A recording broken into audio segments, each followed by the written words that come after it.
Hi, welcome back to the USTA NorCal Team Room. I'm your coach, Kathy Toon. Today I want to talk about a really unique topic, which is the team captain and the role of the team captain. You know, in most traditional sports, teams have a coach, and the role of the coach is really clear. The coach is in charge. But then in USTA League Tennis, we have this unique situation where we don't necessarily have a coach, we have a team captain. Well, what's her role? Is she in charge? How do we know what she's supposed to do? And I think this uncertainty causes so many issues and strife and problems on a lot of teams because she's not the coach, she's the team captain, and yet she's also a player. So one of the things I've been working on is I'm almost writing a little booklet for team captains. And the working title is, how to be a team captain and still have friends at the end of the season. So that's where we're headed. So my suggestion for team captains is really to take some time in the beginning and think about and write down their team captain philosophy. In the world of coaching, that's extremely important that every coach have a philosophy. And I think it's equally important for a team captain and for her to take the time to write it down.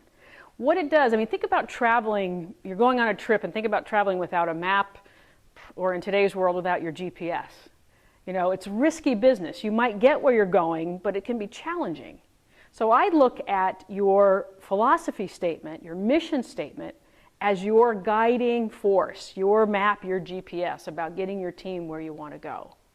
So what your assignment is going to be today is to actually think about it, to write it, and to share it.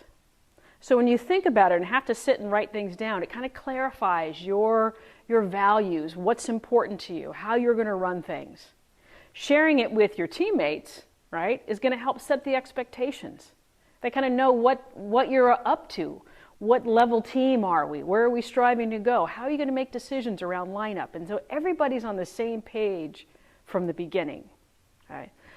So this may sound good and you're like, okay, great, but how do I start? Well, you're in luck because I have created a worksheet for you that you'll be able to download. And it's a 4-part series and it'll take you through kind of thinking about what are my values, what's important, what are my guiding principles, how am I going to run this whole thing?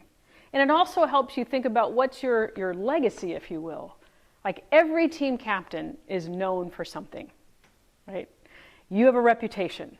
And what I want you to do is think about that on the front end and create how you want to be thought of ahead of time and then live into that. So this 4-part worksheet will help you really get started with the language, the words, and the phrases. And at the end, I want you to think about your philosophy it's not pages and pages. Believe me, nobody wants to read your dissertation on how to be a team captain. You want to boil it down into like a paragraph or 2. And this worksheet will help you do that. So your assignment this week is to download this exercise, set aside, maybe 20, 25 minutes, kind of quiet time, reflection time, write it down, okay? And then from that, begin to craft your 1 to 2 paragraph team captain philosophy statement. And then I want you to hand it out. And once you do that, you're well on your road to getting everybody on the same page, in the same direction for a successful season. Thanks.